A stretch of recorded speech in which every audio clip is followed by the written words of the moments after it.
C'était celui de, bon, c'était, bon, je vais le traduire en français parce que je ne sais pas comment vous l'avez dans votre programme, mais c'est le thème de l'efficience énergétique et le fait de comment l'isolant et le fait, j'imagine que c'était, bon, d'essayer d'avoir le minimum contact des façades avec l'extérieur pour essayer comment dire, de préserver l'énergie à l'intérieur. Ça faisait que peut-être dans le futur, les bâtiments vont être très compacts. Alors, ce sujet m'avait intéressé, mais une idée à se faire. Sinon, qu'il y a des autres formules qui peuvent aussi fonctionner pour se protéger, bien sûr, du froid et en même temps de la pluie, et se protéger de la chaleur, en même temps du soleil. Et, surtout en n'oubliant pas les personnes qui habiteraient cette architecture et surtout sans oublier non plus la relation de ces architectures avec l'espace urbain et comment les architectures peuvent aussi participer à la formalisation des espaces urbains. Alors, je vais partager. Et Mickaël, j'ai déjà commencé parce que comme tu étais parti, si tu me demandes, tu voulais dire quelque chose avant Non, non, que c'est bon, je c'est bon. commence Vas-y, ou je vas-y, continue? vas-y. Vas-y, vas-y. Faites comme c'est toi. Ok, parfait. Bon, alors je vais partager un écran et pour justement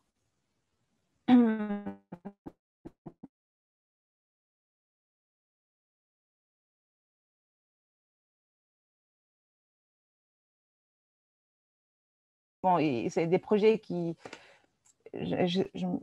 entre 4 et 5 projets qu'on a travaillé à l'agence. Et c'est vrai que l'ordre dans lequel je vais vous montrer, c'est... Attends, je vais me contrôler parce que c'est 1 heure, n'est-ce pas, Mickaël? Oui, oui, c'est 1 heure, mais si ça dépasse un peu, c'est pas grave. Ok, juste pour me contrôler un peu parce que sinon je commence à parler et j'arrête pas. Alors, c'est des projets qu'on a fait à l'agence. J'ai même pris des projets très anciens et même qui deviennent des concours lauréats dans le siècle précédent. Alors, et aussi, je vais finir avec le dernier projet qu'on a gagné dans un concours.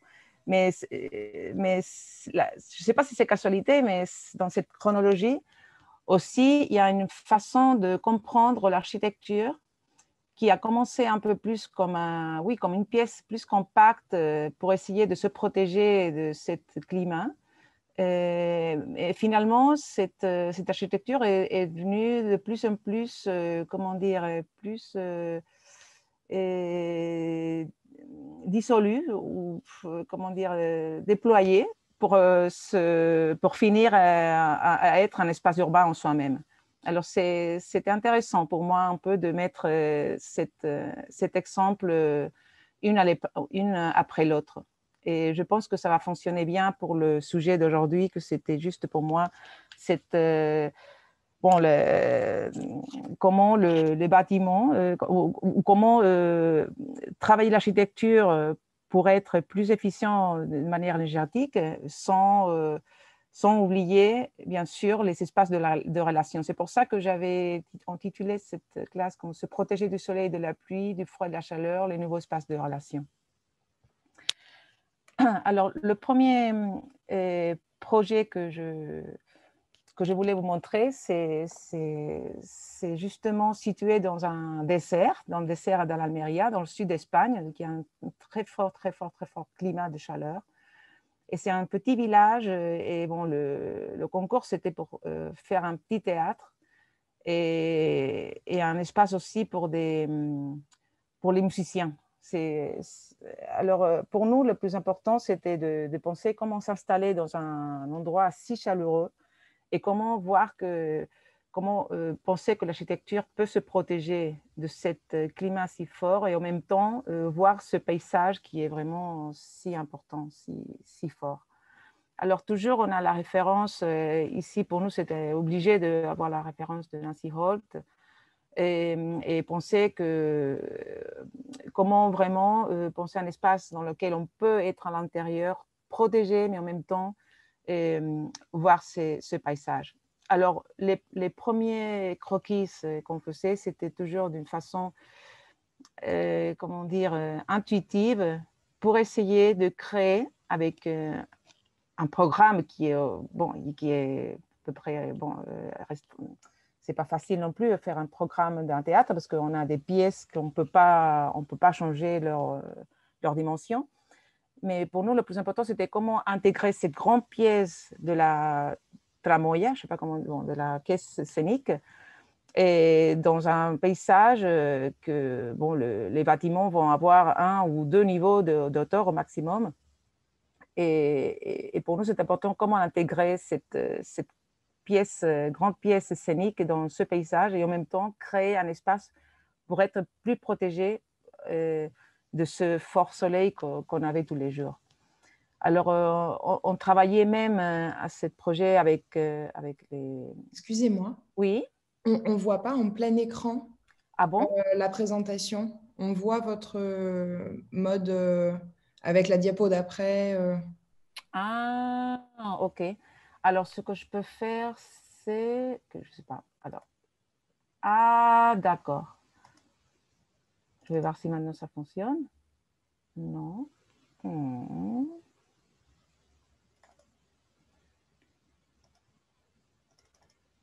Non. Bah, je ne sais pas. Je ne sais pas comment faire. Attendez une seconde. Ah, parce que je partage l'écran, alors vous voyez exactement ce que je vois. Exact. Alors, comment je fais sans partager l'écran et revenir? Es que, Sara, ¿lo tienes en PDF? No. No, Vale, vale. pero lo puedo generar. Es que en PDF es más fácil porque pones pleno ecrán y solo ves la… Sí, qué raro que no me… Sí, creo que es el Zoom que no sabe, no lee No, que es un PowerPoint. vaya, voy a un momentito a dejar de compartir un segundo. Voy a entrar en el… un segundín, ¿vale? Vaya, ahora no consigo ni siquiera salir de aquí. Vale. Voy a salir de aquí. Voy a salir de aquí. Merci de toute façon de m'avoir prévenu de ça pour essayer de le faire le mieux.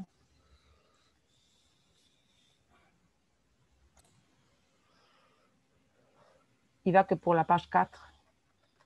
Waouh, parce que j'ai beaucoup de diapositives. Ah, une seconde, je vais demander un peu d'aide ici. María, ¿me puedes ayudar un momento? Mira, por lo visto en el Zoom no se comparte bien la pantalla, entonces voy a hacer un PDF, pero me está tardando mucho. ¿Puedes generarlo tú? ¿Está en la carpeta allí en el server? Y me generas un PDF único, por favor, de las charlas, con todas las diapositivas. Y en donde lo dejamos, sí, lo grabé ayer. Bon. Ah, mira, ya va más rápido, ya va más rápido. Parece que le ha costado…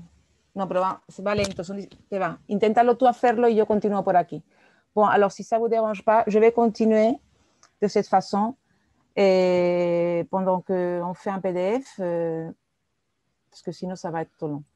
Est-ce que vous voyez de toute façon ou vous voyez très mal? On peut… On voit quand même, on voit. On voit, d'accord. Alors…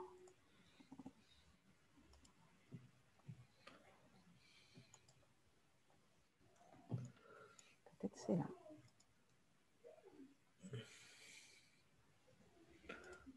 Ah, là, ça va, là, on voit bien. Là, vous voyez bien? Sí. Parfait.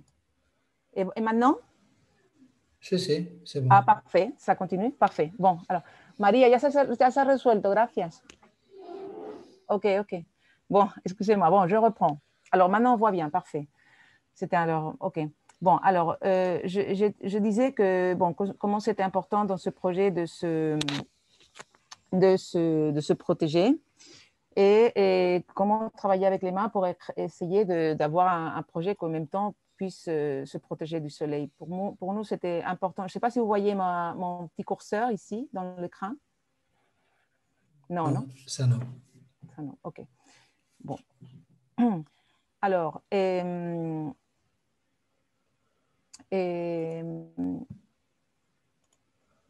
maintenant? Non, non. Ok. Maintenant, oui? Oui, maintenant, oui, c'est bon. Oui, ok. Bon, ok. C'était juste pour vérifier. Alors, l'important, bon, c'était un peu, je vais passer plus rapidement. C'était de comment intégrer ces volumes sur le terrain qui descend peu à peu pour les terrasses de cultive. Alors, on peut voir dans la maquette un peu comment le projet essayait de s'encastrer dans le site. Les plans, bon, finalement, ce qui montre, c'est que finalement, il y a ce bâtiment divisé en deux pièces fondamentales. Une que c'est le théâtre et l'autre pièce que c'est celui pour les musiciens, pour faire les pratiques de musiciens. Mais au rez-de-chaussée, on pouvait introduire les programmes qui étaient utilisés par les deux pièces. Mais pour nous, le plus important, c'est un peu l'espace qui est au milieu. C'était cet espace qu'on produisait, protégé du soleil, comme je disais, qu'on peut voir dans la maquette, et que vraiment, c'était un espace pour les enfants, pour les personnes anciennes qui venaient et essayaient de se rejoindre dans cet espace intérieur. En même temps, on peut voir aussi comment l'échelle du bâtiment essaye de descendre pour un peu se mesurer avec les grandes usines de céramique qu'il y avait dans le coin et pas vraiment se dépasser par rapport à la hauteur du village. Pour nous, le plus important aussi, c'était de comment voir qu'il y a d'autres possibilités de construire des façades. Et ici, bien sûr, pour ce bâtiment, c'est important aussi de s'identifier comme un bâtiment de fête, où là, on va se voir les pièces de théâtre ou les concerts, et par rapport, bien sûr, la matérialité du contexte. Mais alors, on avait pensé aussi une façon de faire une façade qui puisse être très efficiente de manière énergétique, et qu'elle allait fonctionner comme une espèce de pièce, d'enveloppe, une après l'autre, pour essayer vraiment, avec un prix très bas, construire, comment je dis,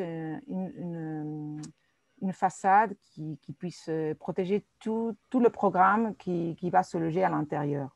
Dans cette coupe transversale, on peut voir en même temps comment le projet essaie de se concevoir comme une espèce de grand tube, on peut dire, un tube où il y a les programmes scéniques et pour les espaces de, comment on dit, d'entraînement des musiciens, que c'est cette petite pièce qui est à côté. Et à l'intérieur, il y a des bureaux dans lesquels, bien sûr, peut avoir la lumière directe et d'autres espaces avec la lumière directe.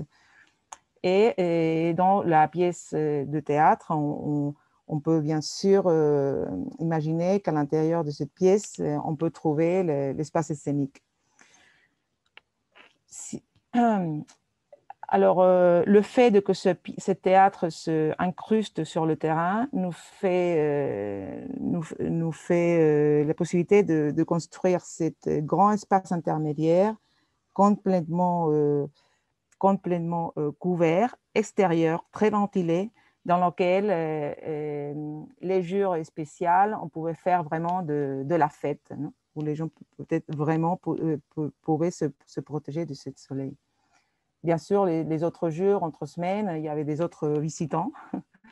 Mais je pense que le plus important, c'est de voir, non? Comment, à l'intérieur de cette espèce de bâtiment, on pourrait vraiment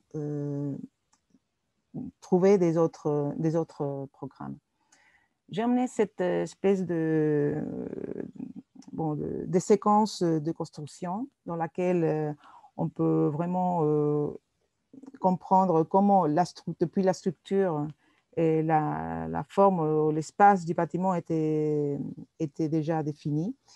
Et couche après couche, on peut voir que vraiment ça fonctionne comme une espèce d'enveloppe qui fait exactement tout le tour du bâtiment. La partie basse, les façades, la toiture, tout est conçu avec le même système constructif.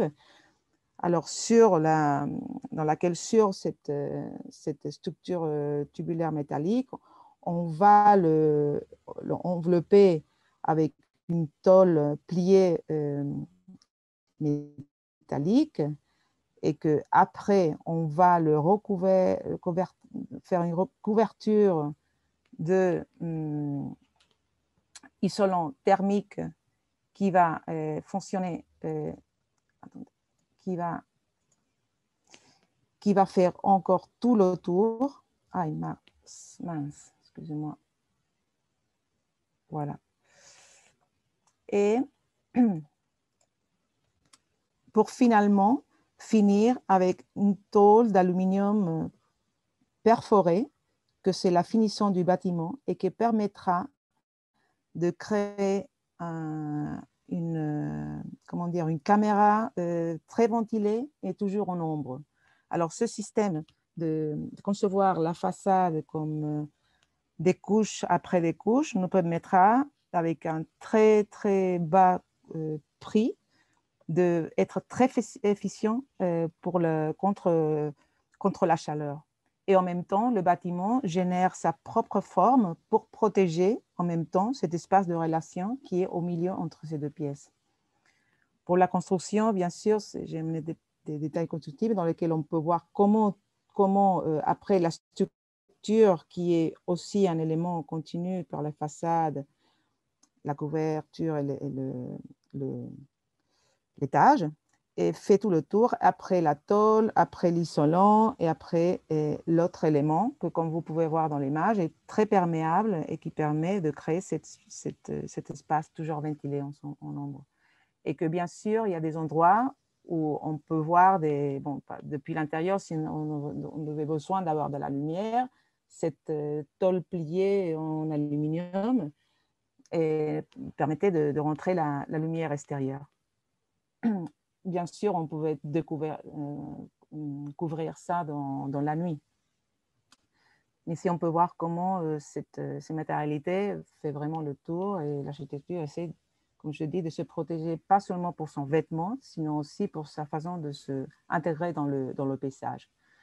Cette image, c'est pendant la construction, mais on peut voir un peu l'idée d'une fois à l'intérieur, on pouvait se permettre, une fois protégé du soleil, on pouvait se permettre de construire avec des vitrages, des couleurs dans lesquelles le reflet de la lumière pouvait vraiment donner cette envie d'espace en fête et gai par rapport à cette extérieur un peu brut qui vraiment était d'être comme une, en anglais c'est shell, comme una cascara, je sais pas, j'ai oublié coquillage, oui c'est ça, on peut dire. Oui. À l'intérieur, on trouve bien sûr, ce bâtiment est construit avec très peu d'argent. On peut voir que vraiment, on ne pouvait pas se permettre les matériaux, mais quand même, l'espace valait la peine, surtout quand on concevait cette salle de concert avec une possibilité d'être aussi vue par les enfants depuis le foyer. Bien sûr, l'autre bâtiment, l'autre pièce qui était conçue pour les musiciens, et c'était aussi important de comment introduire, comment se voir depuis l'extérieur comme un espace de fête, mais en même temps, comment pendant le jour, on voulait, avec ces matériaux, essayer de faire des réflexions, de refléter l'extérieur vers l'intérieur pour essayer d'introduire le maximum possible la lumière extérieure vers l'intérieur. Alors, à part ça, grâce à ces espèces de faux fenêtres qu'on ne voyait pas depuis l'extérieur, mais on les voyait bien sûr depuis l'intérieur, ça fonctionnait vraiment bien avec ce gris soleil, même avec ce gris soleil qui est dense, qui était dense, on pouvait voir comment la lumière pouvait vraiment rentrer parce qu'elle était vraiment très forte à l'extérieur. Et bon, ça, c'est quelques images que j'ai emmenées pour le jour de l'inauguration où bon, on pouvait voir un peu les personnes du village qui vraiment étaient contents de profiter de ce bâtiment qui essayait un peu de leur donner de l'ombre, pas seulement celui qu'on voit dans l'image de l'arbre qui est ici, mais sinon plus tard, cette personne bon, se met au-dessus de ce projet.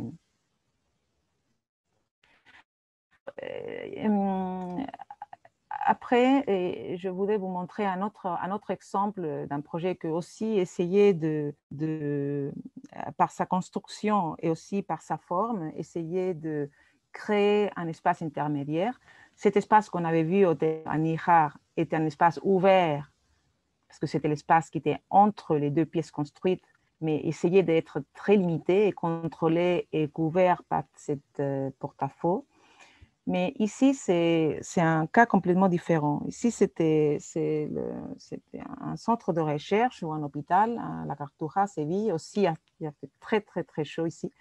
Mais bon, il s'était construit dans un espace qui appartenait à l'ancien parc, à l'ancien Expo universel de 1992, et que maintenant, c'est un parc technologique à Séville.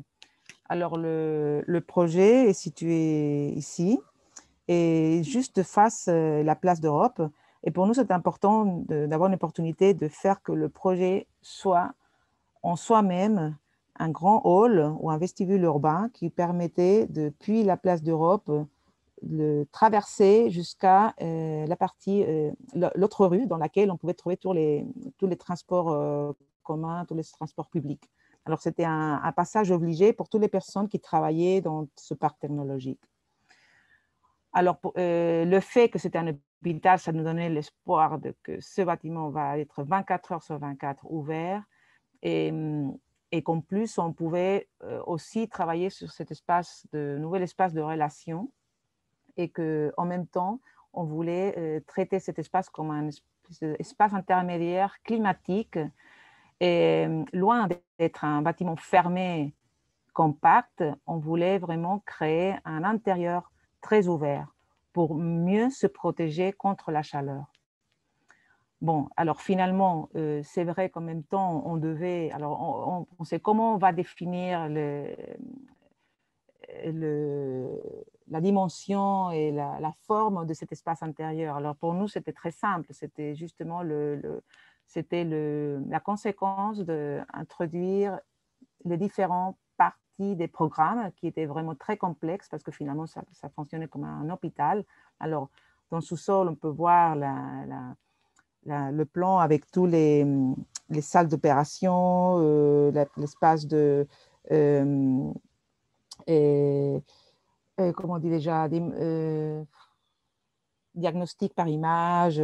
Bon, mais pour nous, c'est important. On introduisait bien sûr un patio pour introduire la lumière et en plus, le bâtiment était soulevé tout autour pour, encore une fois, introduire la lumière.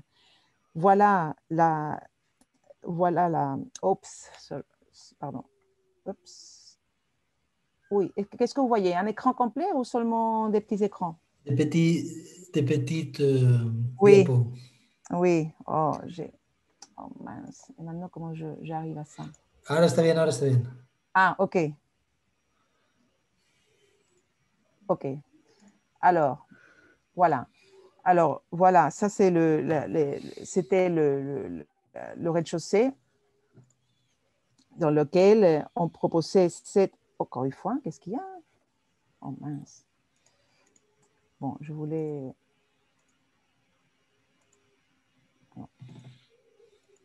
Voilà. Voilà. Dans lequel allait fonctionner comme un grand espace intermédiaire. Et il y a le programme, bien sûr, d'administration, de recherche, la cafétéria et toute la partie intérieure pour les urgences.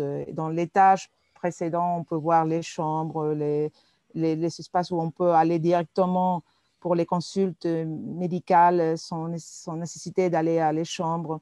Et tous les étages, finalement, aussi avaient un grand hall pour les familles qui allaient attendre la personne qui était malade à l'intérieur, parce que ça, c'était un centre spécialisé dans le cancer.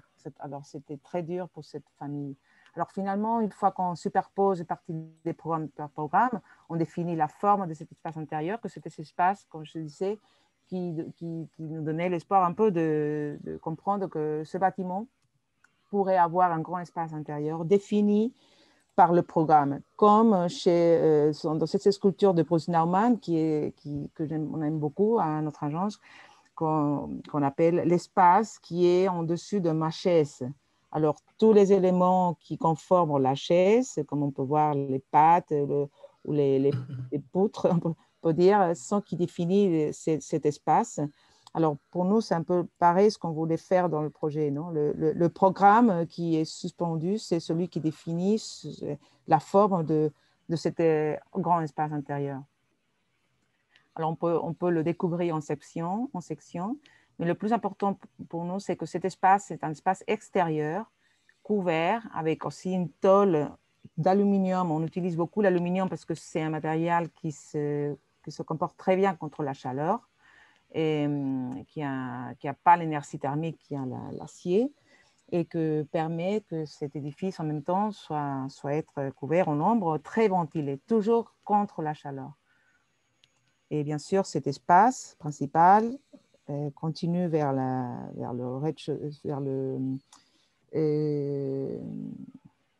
comment on dit déjà, le souterrain, le premier niveau sous-sol, et bien sûr est connecté avec les autres patios qui conforment les espaces hospitaliers. Bon, ça, c'est la maquette un peu qui essaye de montrer un peu cet grand hall qui est l'espace thermique intermédiaire, qui permet que les façades, toute cette façade, vont être toujours en contact avec un espace qui a beaucoup de degrés de moins en été, et bien sûr celui-là aussi, par rapport bien sûr, les façades extérieures dans lesquelles on a l'isolance directe du soleil. L'incidence directe du soleil. Voilà, ça c'est le résultat. Et un peu dans cette espèce de vidéo, on peut voir comment finalement ce projet qui peut-être depuis l'extérieur, peut-être peut se penser comme un bâtiment contact, finalement est vraiment très, très perméable par rapport à l'espace urbain. Le résultat construit, c'est cela depuis la façade extérieure, avec cette tôle perforée en aluminium, et derrière, bien sûr, cette tôle, on peut trouver en même temps des fenêtres. Alors finalement, il travaille comme une espèce de brise-soleil. Et d'autre côté, à l'intérieur de ce grand espace thermique, on appelle en espagnol, on dit colchón térmico. Mais la traduction française est ridicule parce que c'est matelas thermique, mais ce n'est pas du tout ça. Alors, je ne sais pas comment traduire. C'est un tampon thermique. Tampon thermique, parfait, je note, tampon thermique. Dans lequel, et ça dépend de la journée, les saisons, on peut avoir plus de soleil, moins de soleil, mais surtout, c'est un espace très confortable en été.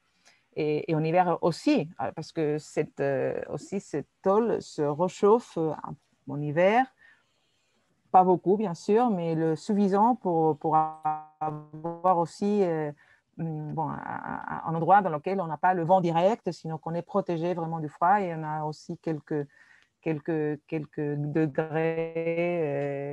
de plus qu'à l'extérieur.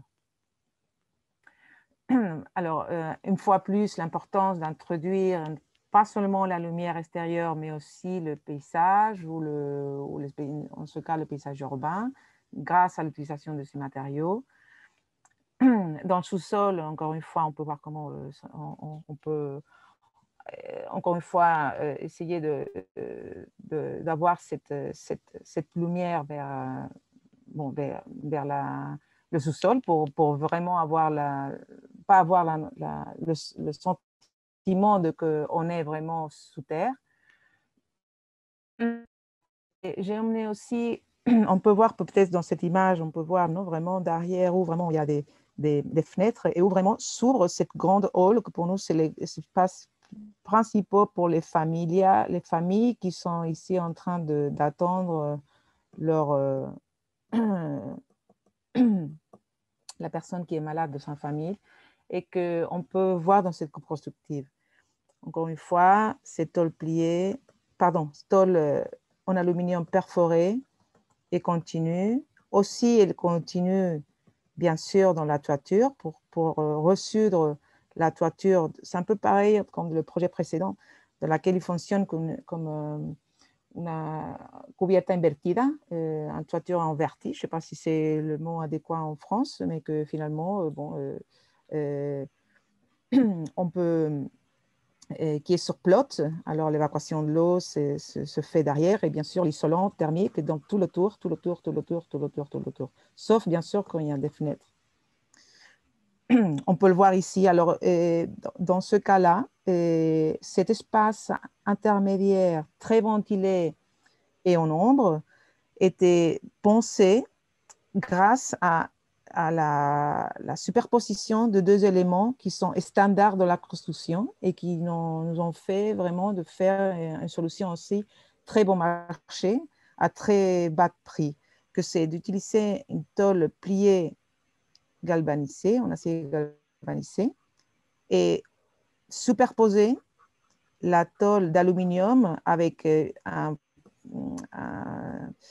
élément intermédiaire pour éviter le par galvanique, mais que permettait de créer cet espace toujours en ombre, ventilé, très ventilé, pour lui donner un autre nouveau vêtement pour se protéger encore une fois du fort soleil de Séville. Alors ça, c'est un peu la vue depuis cette hall pour les familiers.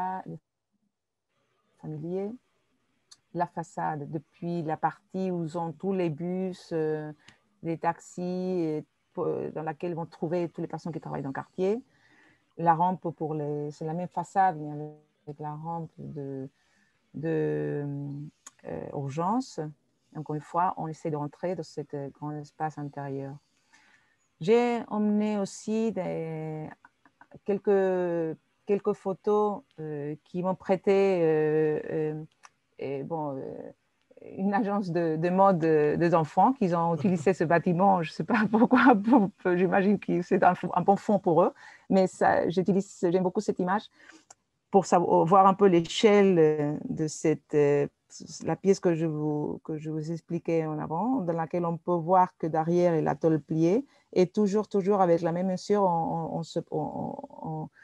on fixe toujours la tôle perforée pour que jamais coïncide avec la partie haute de la tôle pliée qui est derrière. C'est un peu comme ça. Alors, on a deux différents trames de tôle perforée. C'est une pour les façades extérieures, lesquelles vont être vues depuis une perspective plus longue. Alors, et le fait que cette façade va être plus exposée au soleil, mais en même temps plus ventilée, on avait choisi cette dimension de trou. Et par contre, les trous de la tôle perforée qui est à l'intérieur est beaucoup plus petite. Et aussi parce que dans quelque part, il y a une fenêtre derrière. Et le fait qu'il y a moins de distance entre les fenêtres des salles de consulte et cet espace qui est plus collectif, un espace de relation, on devait fermer un peu plus pour avoir plus de privacité.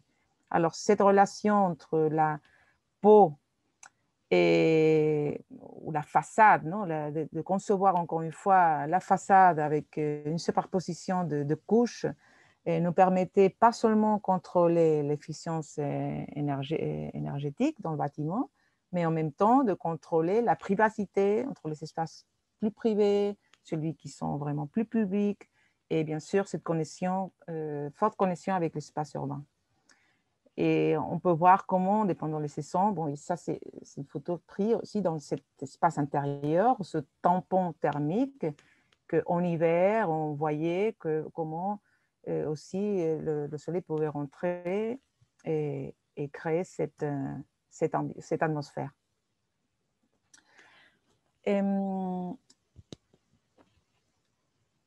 Voilà. Alors, j'ai emmené encore une fois un autre projet. Et dans le temps, c'est à peu près en parallèle que celui de l'hôpital, mais pour moi, maintenant, si je le vois dans le point de vue de la compacité, c'est un pas plus en avant. Parce que maintenant, on va parler d'un bâtiment universitaire qui est à l'Université Pablo de la Vive. L'Université Pablo de la Vive, c'était un ancien campus universitaire laboral des années 60 et on devait construire un bâtiment mixte avec des classes, des salles et des bureaux pour les enseignants. Alors, la position de notre projet est bien là. Juste c'est vrai que dans le concours qu'on avait gagné, que je vais vous montrer, bon, qu'on peut le voir là, est situé, le concours est beaucoup plus grand, plus ambitieux que celui que finalement est construit. Seulement, le concours, c'était pour faire une urbanisation, un master plan de campus pour essayer de voir des solutions pour augmenter la densité de l'université.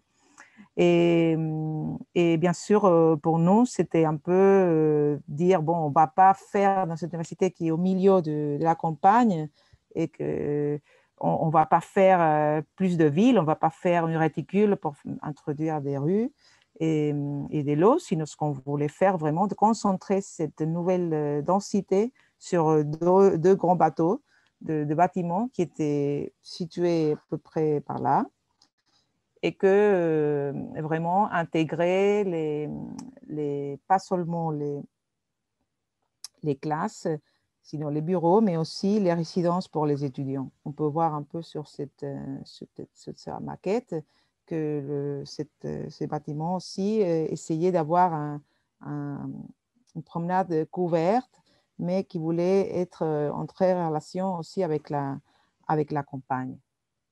Bon, ça, c'est un peu la maquette de concours qui avait gagné. Et un peu de détail des résidences des étudiants par rapport la résidence des étudiants, c'est cette partie-là, par rapport le bâtiment où s'intégraient les classes.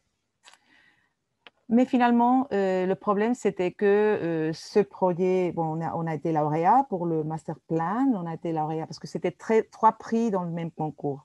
Un, c'était pour le master plan, on était les lauréats. Aussi, il y avait un premier prix pour les résidents d'étudiants, on était les lauréats, et un autre pour les classes. Alors, on a gagné les 3 premiers prix, mais le problème, c'est qu'il n'y avait pas d'argent à ce moment pour construire ce grand bâtiment d'un seul coup, sinon que c'était prévu pour vraiment évoluer dans le temps. Alors, on nous avait demandé de construire un petit morceau et dans lequel on pouvait vraiment intégrer les classes et les bureaux. Alors, pour nous, c'était intéressant de penser à un bâtiment qui pourrait être une espèce de support ou structurel dans lequel on pouvait, colgar, comment on dit déjà, suspendre le programme.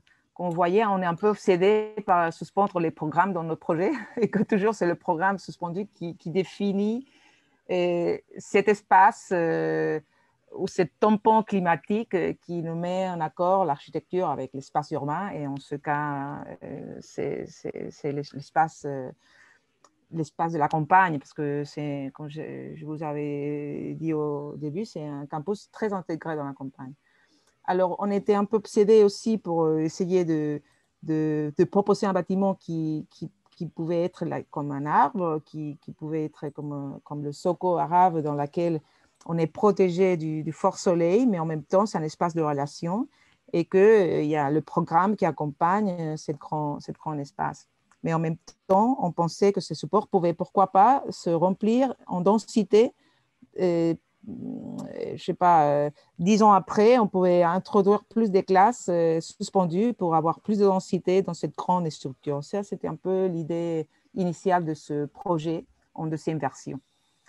Ça, c'était vraiment l'idée un peu du projet, d'avoir cette grande structure dans laquelle, pourquoi pas, dans le futur, on peut avoir plus de pièces. Mais le plus important, c'est cette relation avec la campagne. Et c'est vrai, cette photo de tournesol, c'est vrai que dans cette chambre, on pouvait le voir en printemps. Et, alors finalement, le projet était conçu comme ça, avec une section vraiment très, très, très ouverte. On peut voir, par exemple, ici, alors cette évolution qu'on a vue depuis le premier projet que je vous ai montré du théâtre Anirard, le deuxième à l'hôpital, qui était vraiment un édifice très compact, mais on pouvait découvrir à son cœur cet espace tampon climatique, espace de relation. Et dans ce troisième exemple, vraiment, cette architecture commence à se détacher du sol, non? Même c'est parce que le plus important pour nous, c'était aussi que ces bâtiments pouvaient vraiment pas avoir besoin d'urbanisation précédente. Donc, on pouvait vraiment le poser sur la campagne, même, et on va le voir après, qu'il est vraiment détaché. Alors, le programme, finalement, bon, nous montre comment au rez-de-chaussée, on peut, bien sûr, maintenant, c'est complètement ouvert vers l'extérieur. Et au premier étage, on peut avoir aussi les classes et les bureaux des enseignants et bon, les classes pour les grands meetings des enseignants. Et on peut voir un peu cette pérennité et ces connexions, bien sûr, avec le campus universitaire. Dans cette image, on peut aussi voir comment la perméabilité aussi était très important pour nous. Et bien sûr de concevoir, comme je disais, comme un grand hall couvert. Le résultat, on peut le voir sur cette image, c'est vraiment un édifice très long, mais on voulait plus le concevoir comme une grande toiture, on pourrait dire, dans laquelle étaient intégrées toutes les installations dans la même section et qu'on pouvait vraiment la voir depuis le métro aérien, qui a une station de métro aérien par là. Et on peut presque, depuis cette métro, voir la toiture de ce projet. On peut voir dans quelques endroits comment le projet est vraiment perméable vers l'extérieur pour l'autre côté. Et la matérialité aussi nous permet de construire un bâtiment dans lequel le mur aussi peut être une pièce qui illumine d'une façon uniforme les salles. Voilà l'insertion du projet dans le site. Voilà, pas besoin d'urbanisation. Et comment le projet nous invite à rentrer vers l'intérieur. Bien sûr, dans la façade ouest, sud-ouest, on peut construire avec le mont polycarbonate un brise-soleil qui essaye aussi de nous protéger dans les derniers horaires solaires du soleil direct. Et cet grand hall intérieur qui fonctionne aussi comme des salles de théâtre ou des salles où on peut avoir des activités spéciales avec les étudiants et les profs.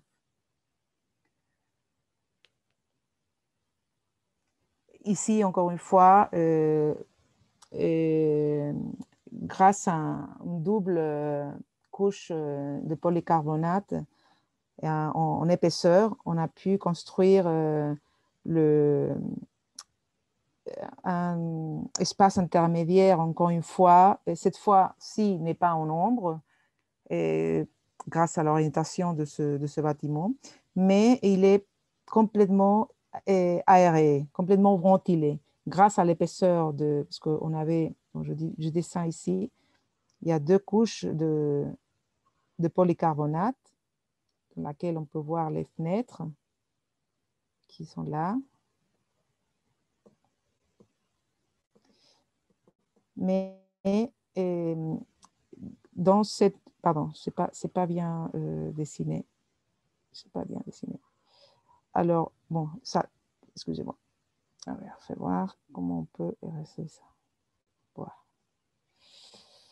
Alors, bon, dans une section, on voit les deux couches de polycarbonate, ça c'est clair. Et dans l'autre section, que c'est par là, une section par là, ce qu'on peut voir, c'est toute l'épaisseur de cette fenêtre, avec une glace, bien sûr, et la fenêtre qui est basculante. Mais il y a plein de trous qui permettent qu'entre cette fenêtre et la suivante division, tout cet espace est complètement ventilé, latéralement. Alors, toute cette façade est complètement ventilée. Alors, ça nous permet aussi d'avoir la suffisante performance contre l'isolement thermique et en même temps le bruit.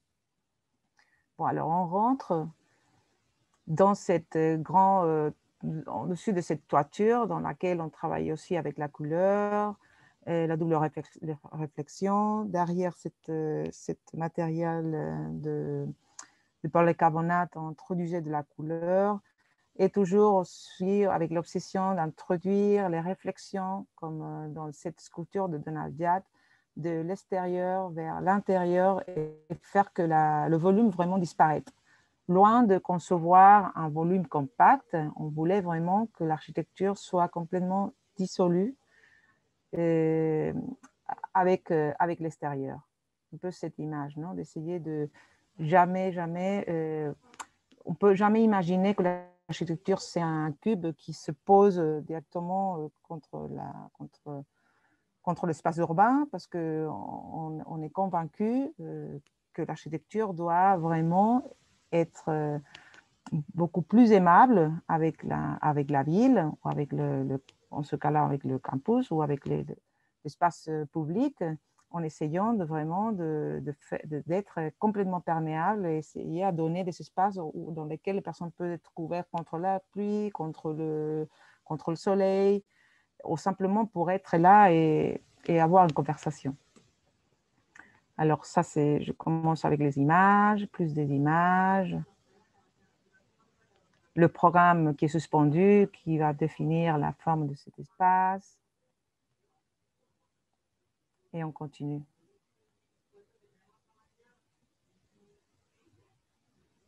Et voilà l'image depuis le pont qui connecte les programmes depuis l'étage supérieur. Alors, le suivant projet que je vous montre, c'est encore un pas plus en avant. Et je vais passer vite parce que je veux bien aussi vous montrer il y a 2 projets en plus. Celui-là est un peu plus, mais c'est une progression dans laquelle l'architecture commence à se concevoir, encore une fois, comme un élément qui veut être performant par rapport à l'efficience énergétique, et que plus en plus, les conséquences, c'est que l'architecture se commence à disparaître. Et que finalement, plus on trouve une toiture et moins on trouve une architecture. C'est un peu l'idée. Ici, c'est une intervention sur une école. Aussi, c'est une intervention sur une persistance des années 60. Et on devait faire une école maternelle pour cette école qu'on peut voir que la rationalité de programme établi par cet architecte Joaquín Barquín y Barón. Et qu'il y a il y a une église, bien sûr, ça c'est les grands bâtiments qui sont sur pilotis pour essayer d'avoir, c'est très moderne, j'étais très moderne, mais si on voit avec détail, il y a quelque chose qui nous surprend, que c'est cette petite pièce beaucoup plus aimable, avec seulement une hauteur et vraiment très fragmentée, et que finalement, c'est justement des 3 salles d'école maternelle. Alors ça nous avait surpris. Sur le programme du concours, c'était juste travailler sur cet espace de grande école de laquelle on devait intégrer les salles préexistantes de maternelle et penser pour faire une ampliation, une addition de 6 salles de plus. Ça, c'est un peu les préexistences de jardin, du jardin de sable, et que aussi les promoteurs ne voulaient pas garder ce salle parce qu'il paraît bon, que les enfants retournaient chez eux très sales et ils ne voulaient plus maintenir la salle. Pour moi, c'était dommage parce que c'était vraiment une possibilité de construire justement sur cet grand jardin de sable pour s'amuser, c'est ça, non? Bon, alors, et voilà la présistance. Et pour nous, c'était vraiment simple. On devait introduire 6 classes de plus. Alors, c'était simple, introduire 3 de plus avec le même langage et 3 plus pour avoir finalement ces 6 classes qui demandaient. Bien sûr, avec l'idée de préserver au maximum ce jardin de sable que finalement, on devait... Bon, finalement, il n'y avait que des éléments de sable qu'on a pu maintenir. Et mais finalement, c'était un peu penser cet espace pour les petits et comment les petits peuvent comment dire, se relationner avec leur classe comme si c'était leur maison, comment voir, parce que ça, c'était pour les plus petits, de 3 ans, après celui pour 4 ans, et après celui-ci, ça va être pour 5 ans. Alors, tu peux voir et te identifier avec tes collègues petits et voir comment tu vas grandir peu à peu. Alors, bon, il y a un peu cette idée de se concevoir un peu comment on peut grandir peu à peu et se relationner avec mes collègues et aussi avec mon petit espace qui m'abrige. Et après, le plus fondamental, c'était comment, bon, bien sûr, il y avait des classes qui fonctionnaient comme un espace double, mais le plus important, c'était comment protéger maintenant, pas seulement cette classe, mais sinon le jardin contre la pluie, contre le soleil, et en même temps contre le froid et contre la chaleur. Alors, le projet est finalement, c'est important de concevoir cette grande toiture et qui allait se soutenir par une structure très faible, mais qu'en même temps, c'était très important de voir la perméabilité depuis les premiers croquis. C'est important de préserver la perméabilité entre cette toiture et les classes. Pareil que maintenant, l'architecture commence à être moins importante. C'est les petites salles, les petites classes, et la toiture, pardon, et commence à avoir plus d'importance, mais toujours avec l'idée de la perméabilité. On peut voir aussi cette perméabilité, bien sûr, était aussi pensée pour que les enfants puissent le traverser en courant, en jouant, mais en même temps, pour que l'air puisse traverser cet espace et en même temps, bon, les rafraîchir et être plus performant contre la chaleur. Ça, c'est un petit vidéo qui un peu montrait comment c'était important la structure métallique, comme des éléments qui étaient un peu des personnages dans cette grande salle de jeu, de récréation, et par rapport les autres éléments qui vont se superposer, qui sont les classes et la toiture. Alors, pour cette toiture, encore une fois, c'était très important l'ensoleillement, et il était aperçu pour que le soleil est beaucoup plus haut, mais beaucoup plus fort, et ne rentrait pas en direct dans les façades vitrées des classes. Et par contre, ils étaient conçus pour qu'en hiver, le soleil puisse vraiment rentrer et ensoleiller toute cette façade vitrée des classes. Alors, cette géométrie de l'architecture était pensée justement pour ça, pour avoir aussi cette efficience énergétique et et on peut voir que jamais a été aperçu comme un grand comment dire, box ou boîte dans lesquelles on peut avoir les classes, sinon tout au contraire. L'idée, c'était justement chaque fois qu'on met un rideau, on les protège directement avec cette grande toiture. On ne travaillait jamais avec un mur rideau. Voilà la structure, voilà la toiture, l'ensemble et la construction. Encore une fois, la structure définit les volumes de l'architecture. encore une fois, les détails, on sait que c'était très important de le construire en 3 mois. On devait construire, les 3 mois de vacances, on devait construire ces salles pour qu'ils puissent entrer à la rentrée en septembre.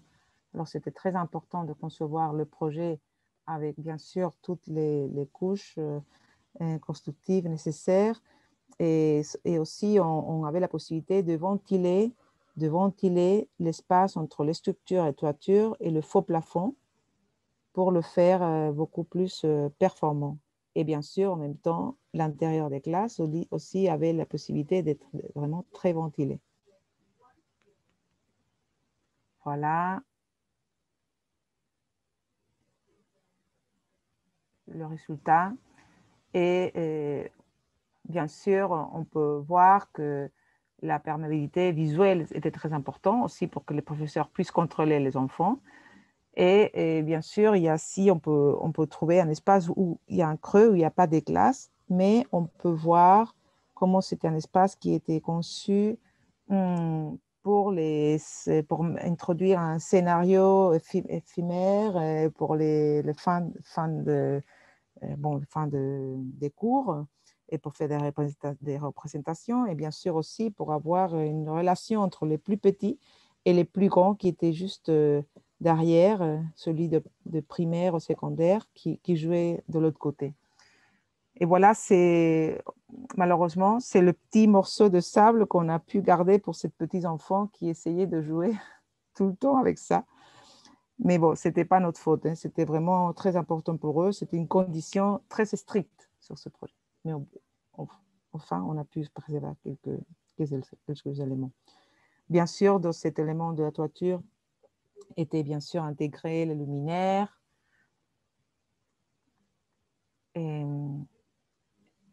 Et cette idée de concevoir entre la perméabilité entre l'extérieur et l'intérieur. Bien sûr, cet intérieur sortait vers l'extérieur, luminaire. Et bon, ça, c'est un peu une espèce de enrhumatisme pour essayer pour que les enfants ne se cassent pas la tête sur le vitrage. Et voilà la relation entre les classes doubles pour avoir un grand espace pour partager les classes entre eux. Avec une grande porte qui est là, qui se fermait et s'ouvrait justement pour cette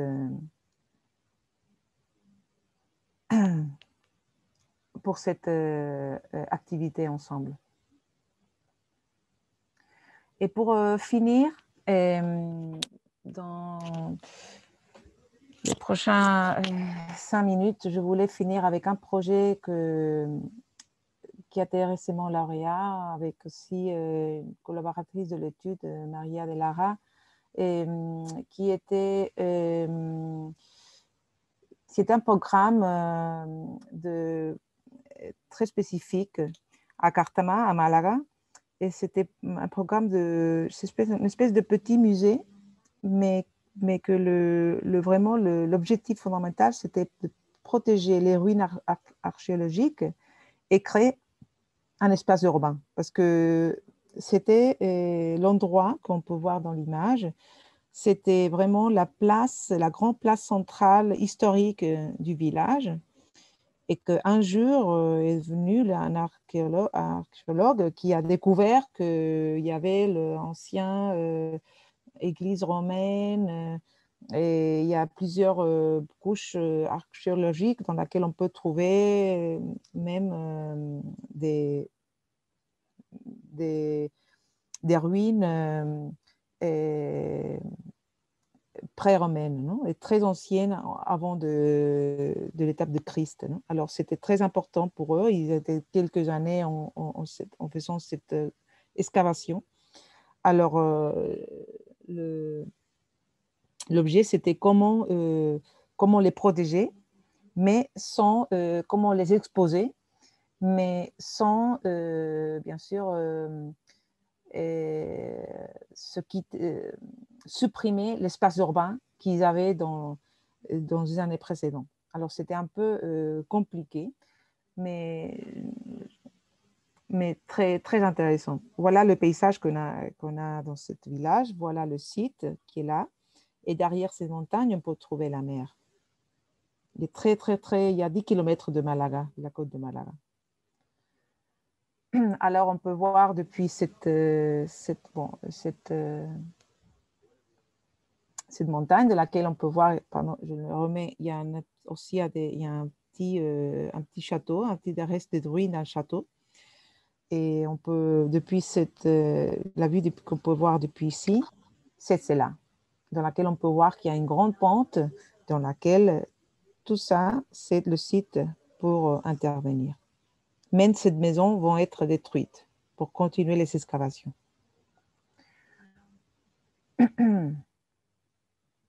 Alors, le projet est vraiment très simple. Et on s'est dit, bon, on va vraiment construire ici. On ne savait pas vraiment qui était vraiment le plus important, si l'architecture ou bien l'espace urbain. Ici, finalement, l'architecture, on peut dire qu'elle a presque disparu. Si dans le projet précédent de l'école, l'architecture se réduisait à les petites pièces de classe et que la toiture commençait à avoir un grand protagonisme, ici, dans ce projet, c'est vraiment la toiture, l'espace urbain, on peut dire, le sol, la place, c'était vraiment le protagoniste et l'architecture pourrait disparaître. C'était juste l'importance, c'était la ruine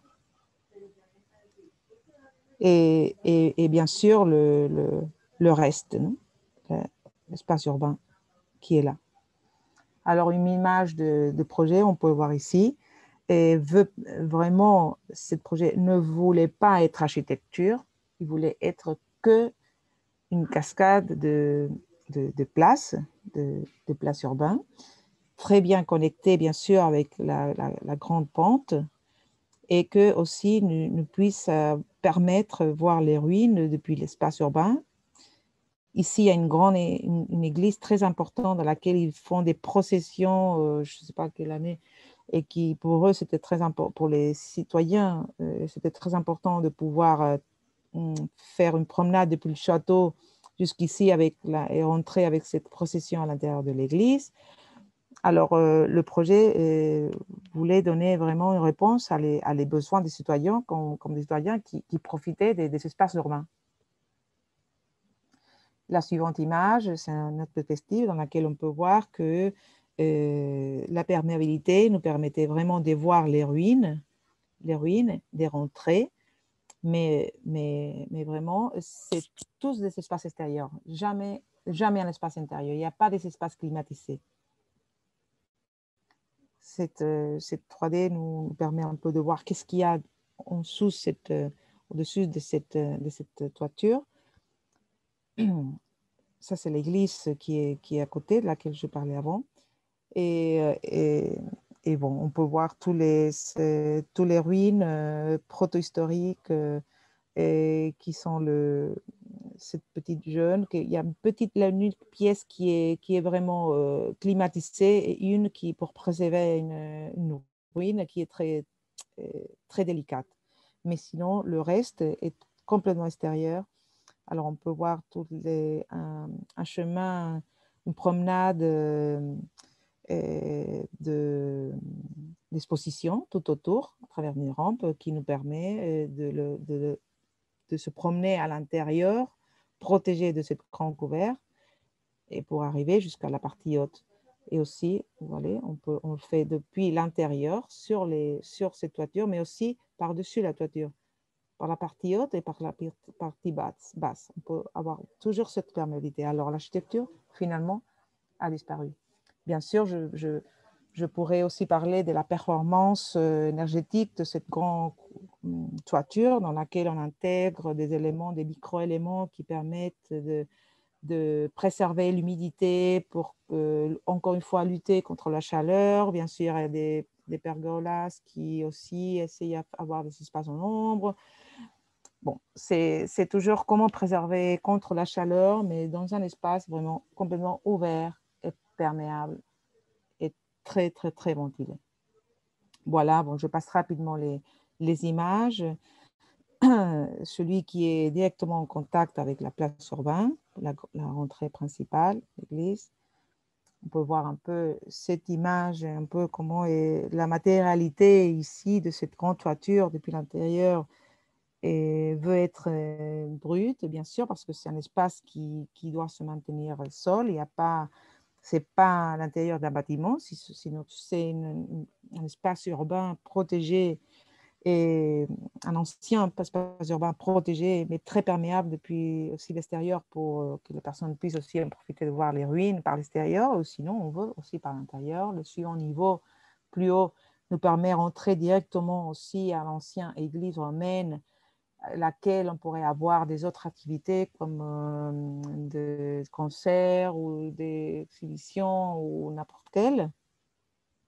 Et bien sûr, le dernier niveau, le niveau urbain, laquelle est très simple. Il y a simplement un pavillon, un sol et une couverture de laquelle on essaie de maintenir la végétation comme un élément qui nous permettrait d'avoir cet espace toujours en humidité.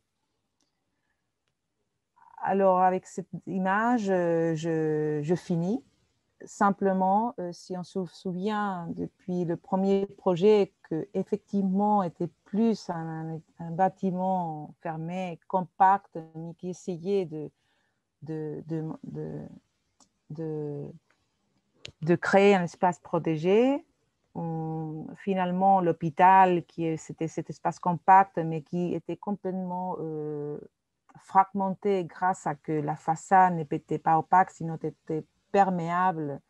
Et on pouvait rencontrer aussi un cœur à l'intérieur de ce tampon thermique. Bien sûr, finalement, l'université Palo Vive, finalement, c'était un grand toiture très perméable. L'architecture était plus suspendue sur cette toiture, mais toute la partie basse avait un peu disparu pour être plus relationnée avec l'espace urbain.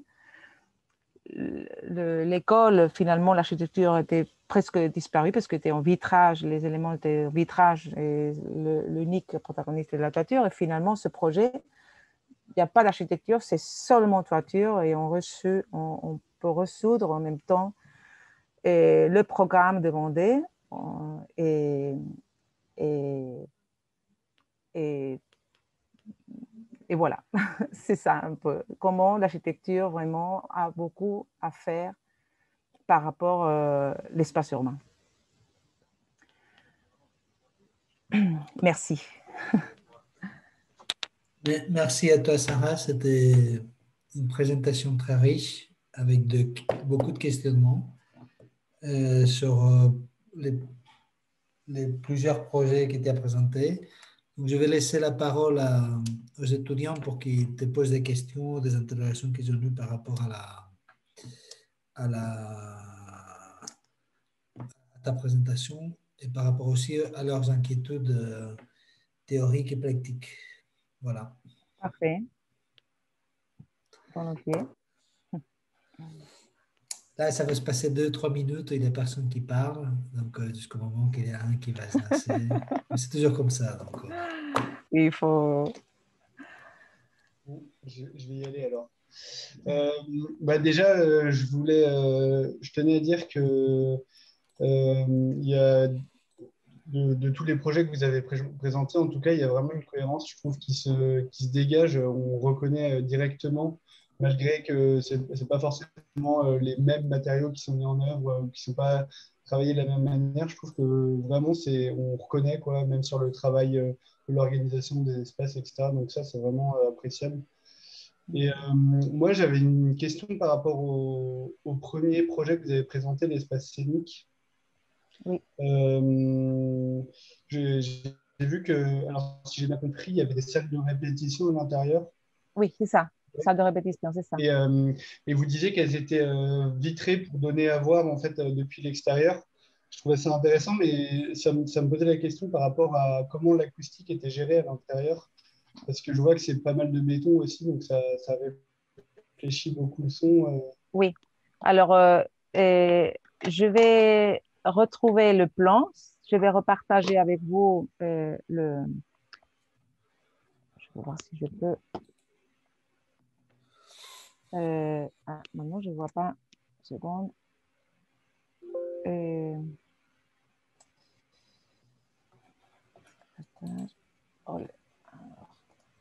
Pour vous montrer le...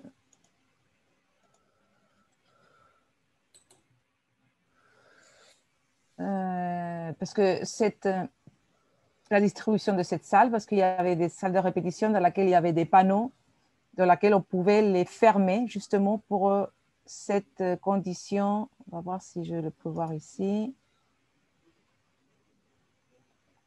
Ah non, bon, il faut que je retourne. Non, ne me laisse pas.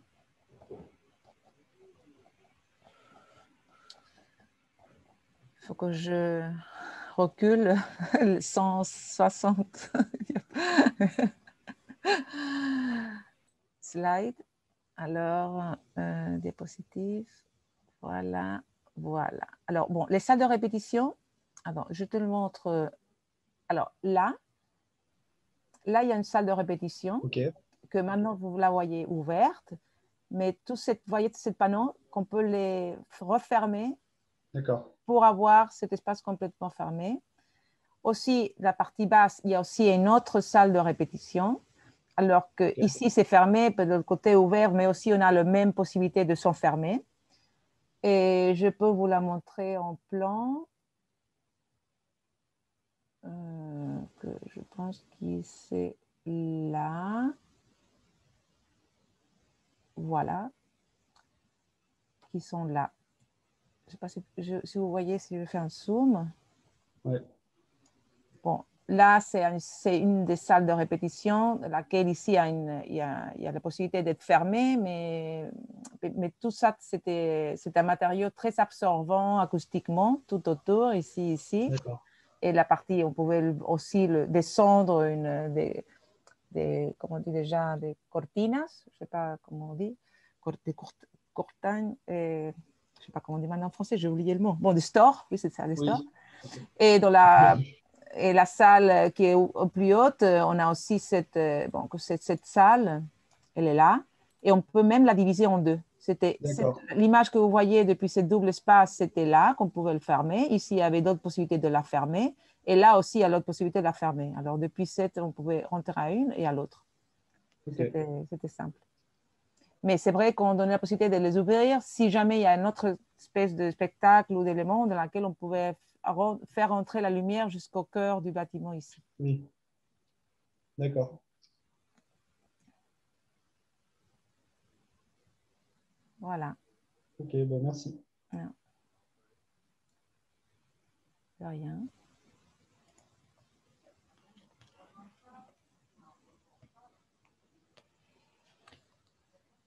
Alors, je ne sais pas, moi maintenant j'ai une question à vous, parce que je ne sais pas exactement si,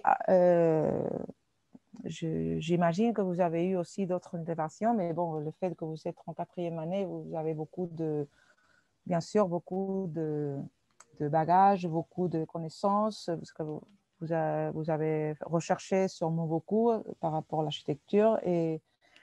Et c'est vrai que moi, je voulais savoir si pour vous, parce que c'était quelque chose qui me préoccupait, non, que maintenant les futurs architectes ou les architectes pressants ont la conviction que la meilleure architecture, c'est la plus compacte par rapport au fonctionnement au niveau d'efficience énergétique. C'est vrai que ce n'est pas pareil de lutter contre le froid que de lutter contre la chaleur. Peut-être dans ces projets que je vous ai montrés aujourd'hui, le fait qu'ils ont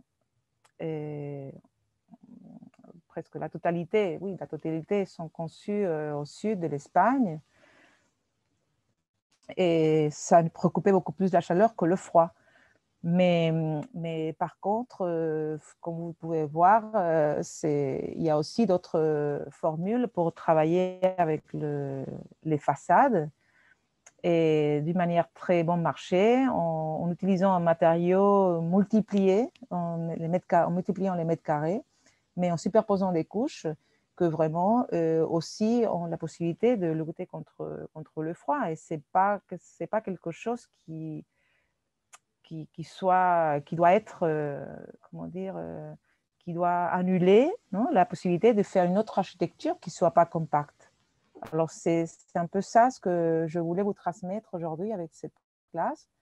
Et je ne sais pas si vous étiez convaincu de le contraire ou vous savez déjà que ce n'était pas nécessaire comme ça. Ou je voulais savoir un peu qu'est-ce que vous pensez avec ça? Si vous avez vraiment d'autres idées ou que vous pensez que, bien sûr, le compact, ce n'est pas le mieux. Bon, je voulais savoir un peu votre avis. Allez. Moi, je ne sais pas si j'avais enfin, quand vous l'avez dit au début, ça m'a un peu interrogée parce que je ne sais pas si je me projetais en me disant qu'une forme extrêmement compacte, c'était une réponse efficiente à des contraintes climatiques. Par contre, dans votre approche de cette succession, enfin, de l'enveloppe, non pas comme une enveloppe décorative, entre guillemets, comme une succession de couches qui vient tendre vers une architecture bioclimatique, ça, c'est pas forcément un truc que j'avais envisagé avant. Je parle pour Rennes, mais à Rennes, comment le dire sans que ce soit trop critique, mais on est assez bassiné sur des archis bioclimatiques avec des matériaux naturels et c'est intéressant, c'est pas le souci, mais c'est vrai qu'on n'avait pas cette approche de matériaux industriels, donc bon marché, avec une mise en œuvre aussi sûrement bon marché, pas du tout de matériaux, tout à fait efficiente. Alors après, on n'est pas non plus habitué à travailler dans le chaud. Moi, quand j'ai regardé un peu vos projets avant, j'étais hyper surprise de l'opacité des façades, de l'enveloppe à chaque fois, et ça m'a un peu interrogée, mais quand on met dans le contexte, ça a du sens, évidemment. Mais je ne crois pas qu'on ait ce rapport en tout cas, la composition de l'enveloppe comme vraiment une peau climatique. En tout cas, moi, je ne l'avais pas du tout avant votre présentation. C'est pour ça que, par exemple, aussi, c'est quelque chose que je voulais aussi vous transmettre comme enseignant que je suis depuis plusieurs années, c'est de chercher toujours la cohérence de toute l'architecture. La cohérence par rapport, bien sûr, avoir une stratégie claire dans le projet, mais aussi d'être cohérent sur sa construction. Alors, s'il y a, et que, bien sûr, si un projet veut être plus léger ou veut être plus perméable, aussi penser que la construction aussi doit être projetée, pas seulement les espaces, mais aussi la construction. Et dans ces cas-là, bien sûr, si le bâtiment essaye de créer cet espace en ombre aéré, très ventilé, le plus cohérent, c'est que sa propre peau, sa propre construction soit aussi en ombre et très ventilée. Alors, c'est un peu de chercher la cohérence totale entre architecture et sa construction. Alors, je vous encourage à être cohérent dans votre architecture. Alors, les autres, des avis sur la compacité, sur les questions que Sarah nous évoque. Moi, je ne sais pas si c'est une question ou une remarque, mais ça m'interrogeait le fait que vous ne parliez, que vous faisiez une différence entre toiture et architecture. C'est-à-dire que vous séparez vraiment ces deux éléments alors de description et que je trouve intéressante. Mais bon, voilà, c'est juste une intuition qui m'interroge. Mais c'est toujours pour avoir l'objectif je pense que c'est toujours pour avoir l'objectif de dissolver, comment on dit, Dissoudre. dissoudre, oui, il y a des mots qui me manquent, il y a parfois qui me manquent. Pour dissoudre cette architecture avec l'espace urbain. Ça, c'est un peu parce que chaque fois que nous aimons de transmettre le pourquoi on fait cette architecture, c'est l'enjeu, l'objectif fondamental, c'est de créer cette relation en between, non, entre la ville et l'architecture. Et que peut-être ça nous fait penser qu'il y a des fois que l'architecture peut créer des espaces couverts extérieurs. C'est vrai que plus on a avancé dans les exemples, plus cet élément qui appartenait à l'architecture au tout début, parce que le projet du théâtre de Nihar, tout était la même chose, c'était l'enveloppe, la toiture, les façades et la partie basse, c'était tout la même chose. Mais à un moment donné, c'est vrai, et je suis curieuse aussi, parce que c'est la première fois que je mets ces projets ensemble. Et c'est vrai qu'il y a, je sais pas, il y a une évolution chez nous, d'essayer vraiment de casser complètement et de dissoudre cette architecture avec l'espace. Et avec ce dernier projet, c'est marrant parce que bon, finalement, il n'y a pas d'architecture, il n'y a que toiture.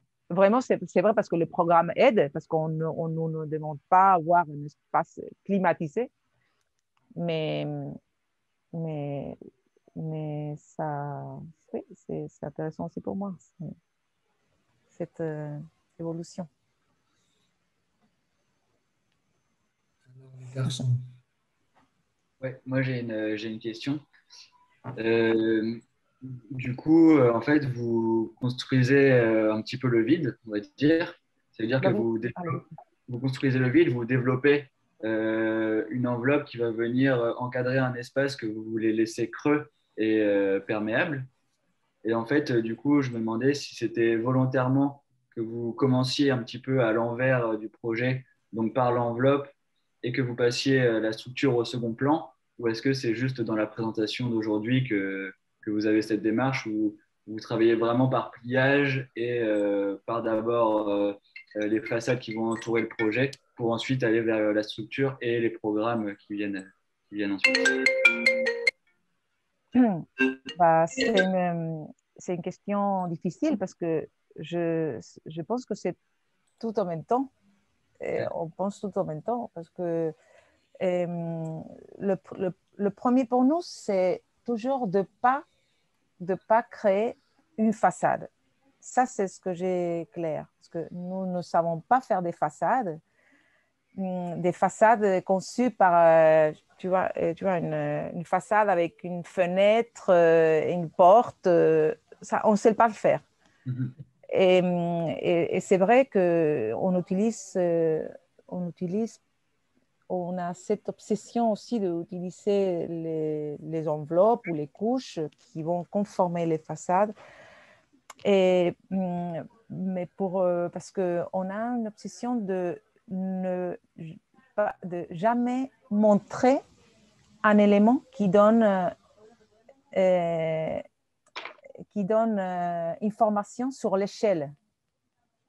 Si vous voyez, dans notre architecture, je n'ai jamais montré une fenêtre, jamais montré une porte. Il n'y a pas de porte, il n'y a pas de fenêtre.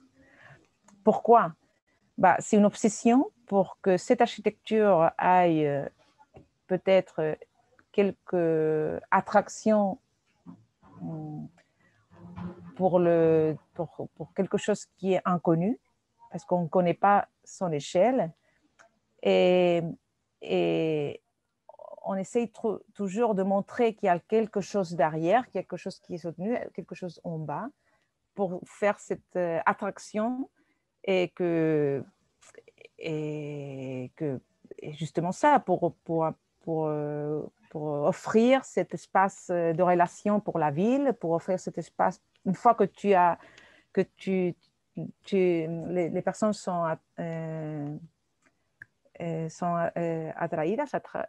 attachées. Attraite, ouais, tu vois, il y a des verbes qui ne fonctionnent pas chez moi.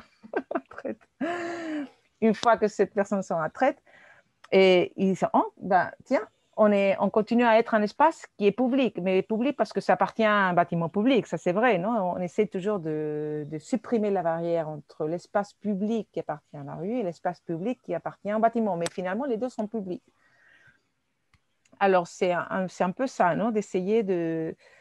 Alors c'est pour ça aussi qu'on travaille beaucoup en maquette, toujours en maquette. Et peut-être dans les dernières années, on a travaillé avec les maquettes digitales, avec le SketchUp, mais finalement, on a toujours une maquette matérielle. Mais justement pour ça, non, pour un peu contrôler cette relation entre cette pièce construite, qu'on ne veut pas, on dit toujours ça, non? On ne veut pas que l'architecture soit pensée comme une sculpture, pensée comme quelqu'un qui le sculpte depuis l'extérieur. Sinon, au contraire, on essaye que cette architecture soit sculptée pour les usagers, pour le programme. C'est pour ça cette idée que je répétais, non, d'essayer que le programme qui est suspendu, finalement, c'est celui qui définit cet espace intérieur. Et bien sûr, en essayant que cet espace intérieur soit le plus connecté possible avec la ville, indépendamment de son programme. C'est vrai qu'il y a la façon de travailler ça de notre manière, que c'est très difficile, c'est les logements collectifs. Je n'ai pas emmené aujourd'hui des projets de logement collectif, mais bon, un autre jour, je peux vous montrer, et dans lesquels ici, c'est vraiment difficile, mais possible de penser que l'espace collectif peut être aussi un espace intermédiaire entre la ville et l'espace privé des logements. Et surtout parce qu'il faut profiter de l'énergie des logements pour aussi surveiller la rue. Et pas penser que maintenant, parce qu'en Espagne, et surtout ici au sud, il y a une tendance à construire dans les périphéries des bâtiments, des logements collectifs en lot fermé, tu vois, lot fermé avec un grand jardin intérieur complètement isolé, avec la piscine, avec le padel, et finalement, cette espèce de typologie ça est en train de faire beaucoup de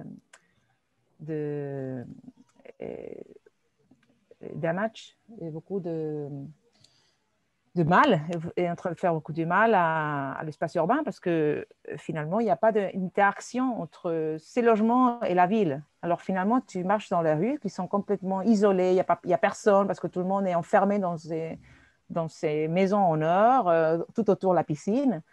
Et vraiment, il y a des autres formules dans lesquelles on peut faire vraiment des logements complètement traversés par les rues, mais bien sûr, il faut contrôler. Je pense qu'on a le même problème ici aussi. Oui. On parle beaucoup à l'école de l'espace public et de faire venir l'espace public dans nos projets, etc.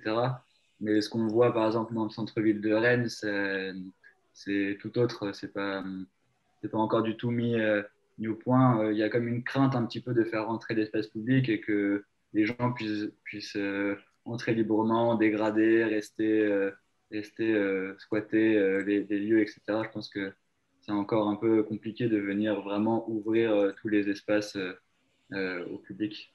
Bien sûr que cet espace doit être contrôlé, bien sûr que la nuit, le soir, on doit le fermer, mais pendant le jour, c'est juste une question de faire un contrôle indirect des personnes qui habitent cet espace. Et si en plus, ça, c'est quelque chose que, par exemple, j'adore de l'architecture que vous faites en France, surtout vers Paris, c'est commencer à faire de la hybridation entre les logements et d'autres programmes qui peuvent maintenir toujours actif ce bâtiment.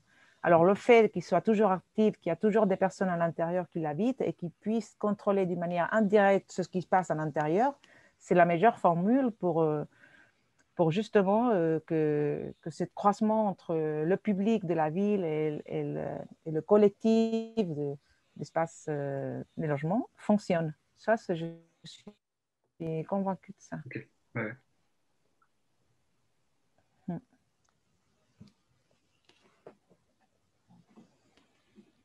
Bon, y a pas... je suis ouverte à plus de questions. Ouais. Moi, j'ai une autre question aussi. Oui. En fait, vous traitez un petit peu les bâtiments comme d'aspect extérieur de loin, on a l'impression que ça ressemble à des blocs monolithiques. Et en fait, vous employez des matériaux qui sont plutôt type industriel comme la tôle, etc. C'est seulement dû à des coûts budgétaires et aux performances thermiques ou c'est vraiment un choix par goût ou par qualité d'emploi du matériau? Bon, aussi peut-être ça peut être, pour nous, le plus important, il y a deux circonstances de plus à part de celui que vous avez mentionné. C'est la matérialité et comment d'être aussi cohérent et comment dire, vérace par rapport à la matérialité, la couleur des matériaux. Et nous n'aimons pas de peindre les matériaux, sauf s'il n'y a pas de choix et que le matériau n'a pas une matérialité propre ou une couleur propre. Et parce qu'il n'y a plus d'argent pour utiliser ces matériaux, il faut finalement aller à un plâtre peint parce qu'il n'y a plus d'argent. Ça, il y a des moments que ça arrive. Et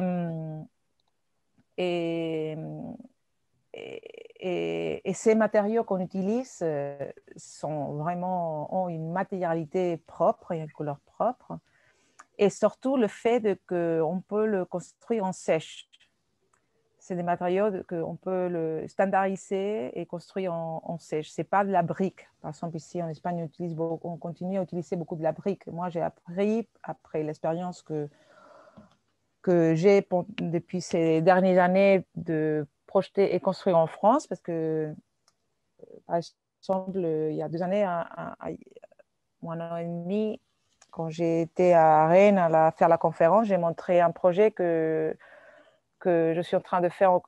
Notre agence, José Morales et moi, nous sommes en train de faire en collaboration, en association avec Laurent Bedouin.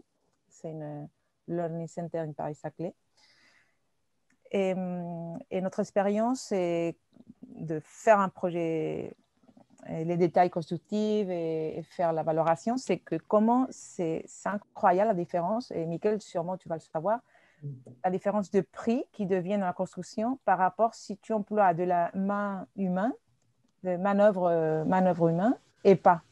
Par exemple, en Espagne, on peut se permettre beaucoup plus de travail artisanal et on peut se permettre de travailler, de continuer à faire des bâtiments en briques, pièce par pièce, ou bien la structure fait unidirectionnelle avec des petits poutres et des petits biguetas, je ne sais pas comment dire, biguetas y bovedillas, des pièces céramiques entre petites.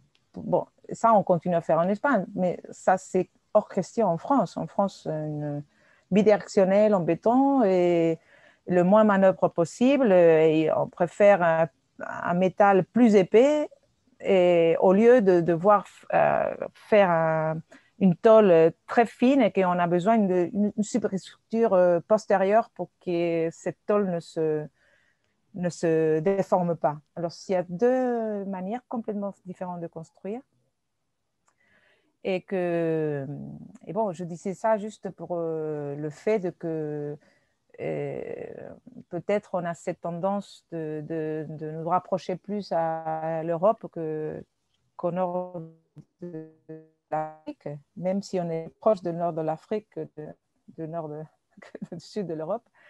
Et par rapport à cette manière de construire en sèche. Okay. Parce qu'on est convaincu aussi que ça réduit les temps de construction et en même temps, ça réduit le prix. Et je voulais sûrement pour vous dire, par exemple, le prix. Le prix du théâtre de Níjar, je ne sais pas exactement combien ça coûtait les mètres carrés, mais peut-être ça a été 800 € par mètre carré. Et l'hôpital de Cartuja, 1 000 € le mètre carré. Je sais qu'en France, un hôpital, minimum 2 500 € le mètre carré. Si. C'est pas cher. Je confirme. C'est vrai que la vie en France est plus chère, ça aussi. Mais c'est vrai aussi que si on utilise, nous avons trouvé la clé que si on utilise un matériau et qu'on essaye de résoudre le plus avec le même matériau, le fait qu'on multiplie les mètres carrés, ça a vraiment réduit beaucoup les prix des éléments constructifs, mais et surtout s'ils sont industriels. J'ai une question pour justement les plaques métalliques et d'aluminium. Quand vous avez montré des photos, la taille en fait des trous dans la plaque d'aluminium était beaucoup plus petite à Níjar alors que pour Oui. l'hôpital, c'était plus gros. Comment est-ce que vous avez fait ce choix et qu'est-ce qui vous a mené à aller sur ces changements de taille et cette esthétique, on va dire? Est-ce que c'est esthétique ou est-ce que c'est aussi fonctionnel? Bon, bah, c'était dans le procès de design. Et à Níjar, c'était le premier projet qu'on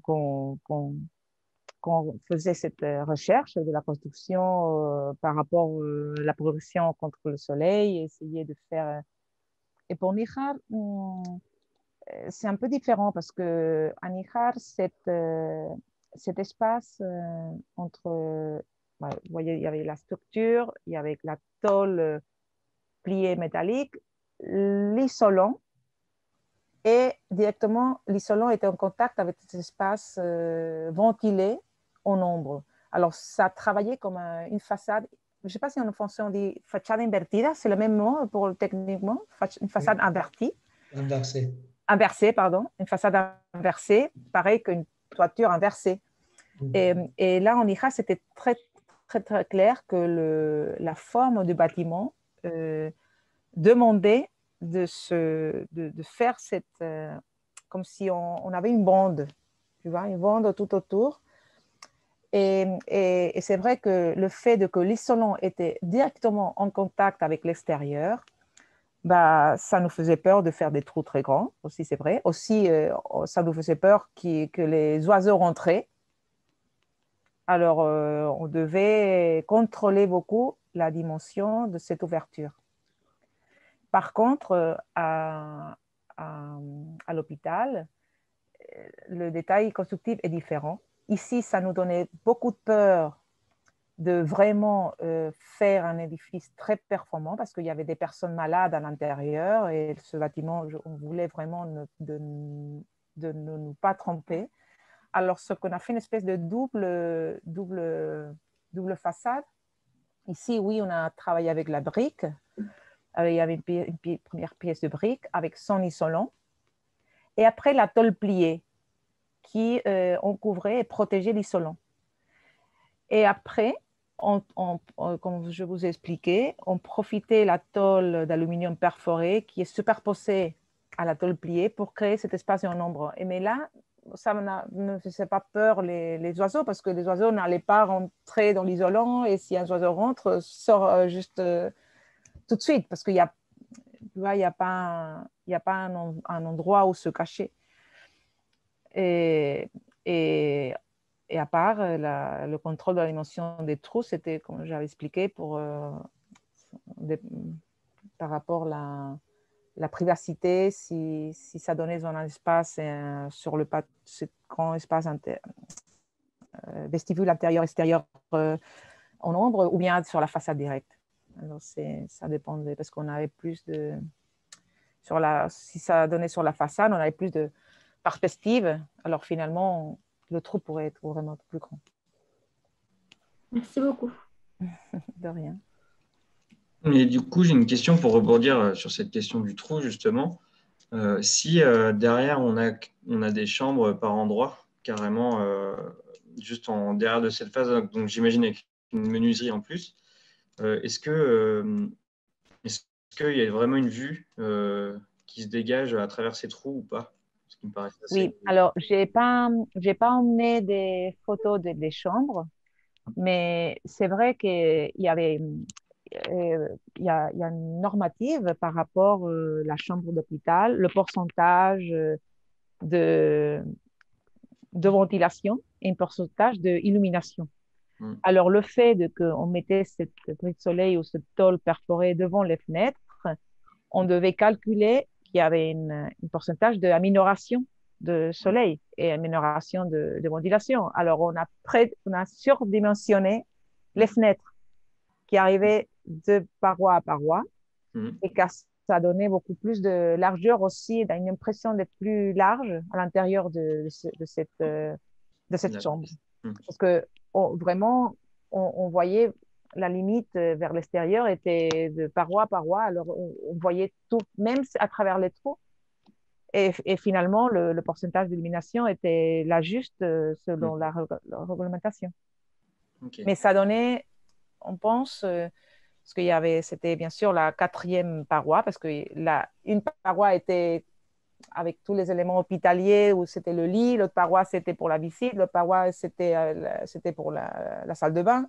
Alors il n'y avait qu'une paroi libre. Alors c'est cette-là laquelle on a profité pour donner un peu plus de perspective pour cette personne qui était malade. Ok. Et du coup, j'imagine que, peut-être pas pour l'hôpital, mais ça aurait été du logement ou peut-être sur l'autre projet. Est-ce qu'il y a une sorte d'entre-deux entre la menuiserie et cette paroi qui vient encore faire une sorte de... pour effacer, entre guillemets, la limite entre intérieur et extérieur? C'est un espace entre la menuiserie et le... Ouais, ouais. Et bon, il y a... Bien sûr, il y a un petit espace. Je peux vous montrer la coupe constructive pour vous voyez. Et surtout aussi, il y a un autre élément qu'il faut voir, c'est que cette menuiserie doit être nettoyable. Ouais. Oui, voilà. Alors, finalement, on travaillait avec des dimensions de menuiserie qui pouvaient se démonter pour être nettoyées. Bon, pour la maintenance. Et sinon, bien sûr, se croiser ou sinon s'ouvrir. Il y a 3 typologies différentes qui permettaient une maintenance de cette... Mais je vais de toute façon partager... Alors, on était dans l'hôpital. C'était, oui, la coupe. Ah, ici, par exemple, on peut voir... non, ici, non. Alors, c'est l'hôpital, la coupe constructive.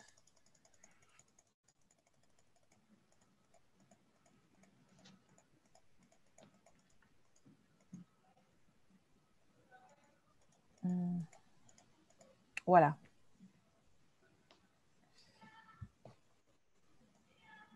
Ici, vous pouvez la voir. OK. Alors, bien sûr, il y a une distance, bien sûr. Ici, c'était une fenêtre courante.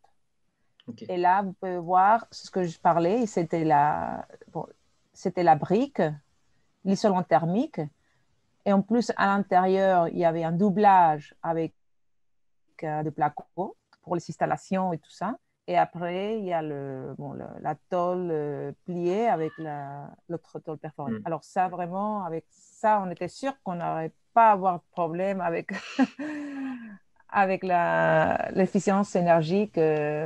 Parce qu'en plus, on avait sur ce projet un projet de manager très dur. Et on s'est dit, bon, on va essayer de faire vraiment un projet qui se soutient bien et qui ne va pas avoir des problèmes. Parce que c'est vrai que vous pouvez voir de toute façon que la réglementation en Espagne, si vous voyez cet isolant thermique, pour nous, on peut, avec 5 cm, on peut le ressoudre. Et chez vous, c'est 20. Alors imaginez la différence. Hein. Mais de toute façon, avec 5 cm, même si on... Et aussi, il y a aussi la performance acoustique, que c'est important. Et ça, on peut l'avoir. Justement, ça fonctionne très bien pour la performance acoustique, d'avoir de différentes couches des matériaux. Parce que la différente réverbérance entre les matériaux, et si on a un espace vide au milieu, c'est parfait pour cette performance acoustique. Alors pour nous aussi, encore une fois, cette personne qui était malade, qui voulait être en silence, tranquille, c'était important aussi de le ressoudre. Ok. Après, ici, vous avez très peu d'isolant parce que c'est vide.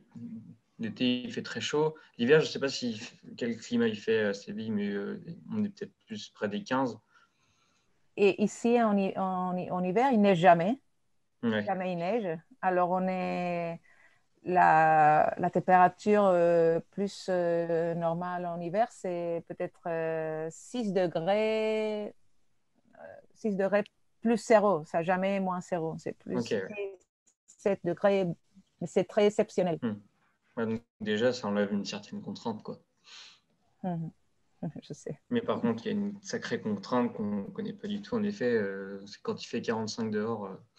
Mais de toute façon, à Paris, j'ai vécu des étés où il faisait vraiment de chaleur. Et je sais qu'en France, il meurt beaucoup de personnes de chaleur. Hein. Et c'est quelque chose que ça m'impressionne beaucoup. J'ai eu aussi l'expérience avec ces bâtiments qu'on est en train de construire à Pissaclay. c'est votre comment dire, votre problème. Bon, je dis votre, mais je triche un peu parce que moi, je suis aussi française. Hein. Moi, ma mère est française, toute la famille de ma mère est française. J'ai la double nationalité. Mais il y a parfois que je dis vous, au sens de nous. Mais si ça me convient, je fais partie de vous aussi. Mais si ça ne me convient pas, je suis espagnole, tu vois. Je joue un peu à ça.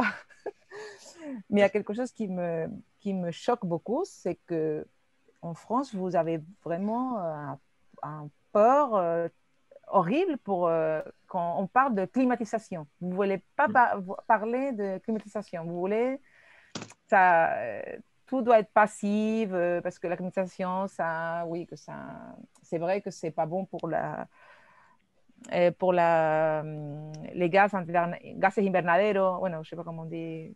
L'effet invernacle. Ouais. Comment tu dis? L'effet invernacle. L'effet invernacle. Ou les gaz serre, oui. Oui. Mais finalement, si les personnes meurent, il faut faire un complément aussi de l'architecture. Il y en a besoin aussi de cette technique. C'est pas vrai qu'il faut pas tout penser comme dans les années 60, les utopiens dans les années 60, Archizum ou Superestudio, qui pensaient qu'enfin la technologie va nous sauver et qu'avec la climatisation, tout va se passer sur un espace infini. Bien sûr, on n'est pas là. Non plus chez les Américains, que les Américains aussi pensent qu'ils doivent toujours vivre dans un espace qui doit être climatisé ou surchauffé. Ça, c'est horrible en Amérique. Mais quand même, vous êtes en France très extrême hein, aussi par rapport pas de climatisation. Ça, quand même, il faut voir. Ici, en Espagne, c'est vrai que, bon, imaginez au sud, sans climatisation, on peut mourir. Mais il y a d'autres espaces qu'on peut soulager avec cette architecture un peu plus passive, avec cet espace intermédiaire en ombre, très ventilé. Ça aide beaucoup. Mais aussi, il faut penser qu'il y a des espaces, par exemple, dans l'université, tous ces espaces communs ne sont pas du tout climatisés. Ce n'est pas nécessaire de les climatiser, c'est seulement les classes, l'intérieur des classes, où on peut passer plus de 8 heures par jour pour travailler. Ça, oui. Mais pas dans les espaces de circulation, les espaces de relation. Là, jamais. Même l'hôpital, oui, pardon, je monte. L'hôpital, oui, il y a la climatisation partout. Et très indépendant et très technicien. Même les installations couvraient vraiment une surface énorme sur des mètres carrés d'espace de technologie, des installations, bien sûr, pas seulement pour celui des espaces communs et des chambres, mais surtout celui des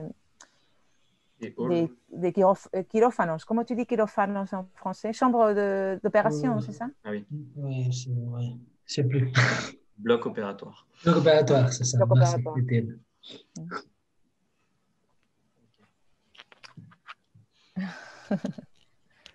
D'autres questions? Je me demande aussi. Oui, allez-y. Pardon. Je ne sais pas pourquoi. J'ai l'impression que les Espagnols sont beaucoup plus habiles que nous pour installer une menuiserie, par exemple, avec l'intégration de la menuiserie dans le plancher ou autre, chose que chez nous, j'ai l'impression qu'on a du mal à faire. Ça, c'est assez incroyable. Le problème, c'est le BIM. Ça, c'est le problème, le BIM. Le BIM, il faut penser que le BIM, c'est une aide importante peut-être pour le contrôle je ne sais pas comment dire, parce que par exemple, cette expérience en France avec le BIM aussi, c'était un peu compliqué. Parce que pour travailler avec le BIM, il faut savoir, bien sûr, et pas générer des archives trop lourdes et impossibles de gérer. Mais le problème de BIM, c'est qu'on essaye de résoudre les détails avec des blocs déjà standardisés. Alors, ça, c'est un gros thème. C'est comment pouvoir continuer à contrôler les détails constructifs par rapport, par exemple, à ce problème d'industrie, enveloppe, et en même temps, utiliser, bien sûr, des éléments standards. Mais il faut toujours penser qu'il y a des articulations qu'il faut penser soi-même, qu'il faut contrôler et disséminer. Et ce n'est pas le BIM qui va nous sauver de tous les détails. Il faut les dessiner, c'est pour ça que c'est si important. Par exemple, cette coupe constructive que je vous ai montrée, toutes ces coupes. Nous, par exemple, à notre agence, on définit tout constructivement de tout le bâtiment. On fait, je ne sais pas combien des coupes constructives à une échelle 1,30, 1,25, justement pour ne pas avoir des problèmes avec les entreprises constructives, parce que tout est défini dans le projet sur les plans. Il n'y a pas question, il n'y a pas une doute de comment ça doit être fait. C'est mesuré. Et s'il y a des problèmes en ombre, en chantier, on peut essayer d'autres versions, d'autres possibilités. Bon, on est toujours flexible, mais bien sûr, la meilleure façon de contrôler, c'est le dessiner par soi-même. Le dessiner, le dissigner. Et pas fait copier-coller des détails standards, BIM et tout ça. Sinon, avec ça, tu ne vas jamais arriver. Ok, merci. Il y a ça, il y a aussi un truc en France qui est dans les autres pays de l'Europe, c'est un peu plus lax, c'est la question de la norme. Tout le cadre normatif français, c'est extrêmement lourd. Ce qui fait qu'on a certaines choses qu'on voit qui font nos collègues espagnols, suisses, italiens, même allemands. En France, c'est impossible de le faire. Parce que les cadres normatifs est très exigeant, excessivement exigeant, et ça coince beaucoup l'habilité ou les détournements de l'unité constructive. Oui, mais par exemple, c'est vrai que finalement, si on cherche, parce que c'est vrai que dans le chantier qu'on est en train de faire, il y a toujours, ils disent, non, ça ne donne pas je ne sais pas, il y a une mot, je ne me rappelle plus, le mot que vous utilisez, il n'y a pas parce que pour diffuser, pour qu'un élément constructif puisse avoir... oui, c'est ça, l'avis technique. Oui, c'est ça. Il doit avoir un avis technique français pour pouvoir être mis en œuvre en France. Et sinon, il faut faire un espèce de... Un index. Oui, un index de laboratoire pour voir si ça... jamais personne ne veut faire ça hein, parce que c'est cher. Bon. Ça, j'ai bien appris ça. Mais quand même, si on cherche, on trouve des choses très intéressantes qui ont l'avis technique en France. Hein. Mais il faut chercher beaucoup. Hein. Mais même ce que j'ai fait, c'est toujours, j'ai demandé, je cherchais des entreprises en Espagne, j'ai demandé s'ils ont la possibilité de distribuer en France, et parfois on a des surprises que oui, hein, qu'on peut le faire. Alors c'est une question de recherche et d'être très clair de ce qu'on peut faire. Hein. C'est pas tout perdu. Hein. Il y a beaucoup de choses pour faire. Après, ça joue beaucoup en France avec la France a la même capacité de créer des normes que pour les sauter. Donc, après, ça dépend beaucoup avec quel bureau de contrôle on travaille, avec quel client, avec quel est le risque qui va être pris par les uns et les autres. Quoi. Mais c'est vrai qu'on a un cadre qui est beaucoup plus strict et pas forcément plus rassurant. C'est un peu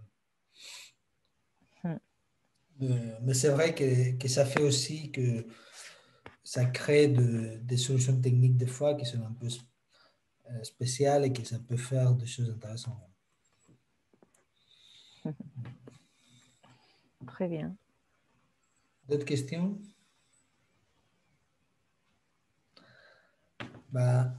Donc, du coup, on va conclure. Merci beaucoup, Sarah. C'était génial de t'avoir aujourd'hui. Je pense que tout le monde est d'accord. Ça fait plaisir. C'est une opportunité de parler français aussi. Et connaître des nouvelles mots. Donc, merci beaucoup d'être venu. J'aime beaucoup ce que vous faites, tu le sais. Et puis, je trouve que vous avez une grande capacité à un truc qui est assez paradoxal de mon point de vue. Il y a Théo qui l'a évoqué un peu quand il vous a posé la question, que vous avez une facilité de sculpter des volumes qui certes sont en lien avec les programmes, etc., mais aussi à diffaminer la limite du bâti. C'est-à-dire, de loin, on voit un truc plus ou moins sculpturel, et puis quand on s'approche, les limites se difuminent. Et donc, du coup, ça crée, on l'a vu sur les quelques images qui étaient montrées de l'équipement universitaire que vous avez fait, là, que ces jeux de reflets génèrent à un moment donné qu'on efface toutes les limites de l'espace. Et ça, je trouve que c'est assez intéressant la façon que vous travaillez cette question-là. Et puis, j'ai bien aimé aussi ta façon de présenter les liens très forts qu'en France, par l'histoire des écoles d'architecture avec les beaux-arts et tout ça, c'est moins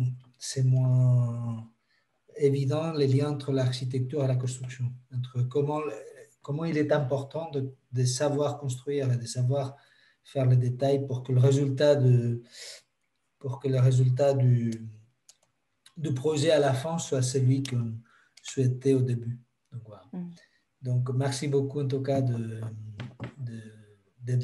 venu aujourd'hui. Et à très bientôt.